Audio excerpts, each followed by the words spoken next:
इस टीजर में मुख्य रूप से दो परिवारों के बीच के तनाव और एक जोड़े के बीच बढ़ती दूरी को दिखाया गया है। 1. कैस और लैला के बीच तनाव। नौकरी और तकरार। लैला अपनी नौकरी शुरू कर रही है, जिस पर कैस की मां आपत्ति जताती हैं। लैला गुस्से में कैस से कहती है कि क्या वो पत्नी की कमाई खाएगा, जिसे बेगैरत बेशर्म कहते हैं। माता पिता का संघर्ष। लैला और कैस के माता पिता एक दूसरे को बिल्कुल पसंद नहीं करते। लैला की सास कैस की मां लैला के माता पिता को जजमेंटल और जाहिल, निंदक और अज्ञानी कहती हैं। कैस के माता पिता, जो पुराने ख्यालों के और नमाज के पाबंद हैं, लैला के मॉडर्न माता पिता को बर्दाश्त नहीं कर पा रहे हैं। एक पल में कैस के पिता लैला के पिता पर ताना कसते हैं कि क्या उन्हें नमाज भी आती है। इससे लैला को लगता है कि उसके पिता की बेइज्जती की जा रही है। कमरे में बंद।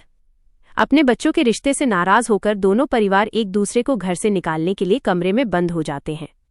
लैला अपने पति से पूछती है कि क्या वो अपने ही माता पिता को घर से निकाल दे। 2. शान और हमीद। शान को अफसोस।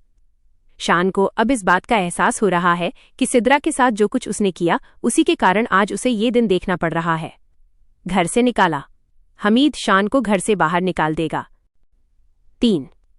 भविष्य का बदलाव। आने वाले समय में कैस और लैला के दोनों समधी, यानी लैला और कैस के पिता, एक दूसरे के करीब आना शुरू हो जाएंगे।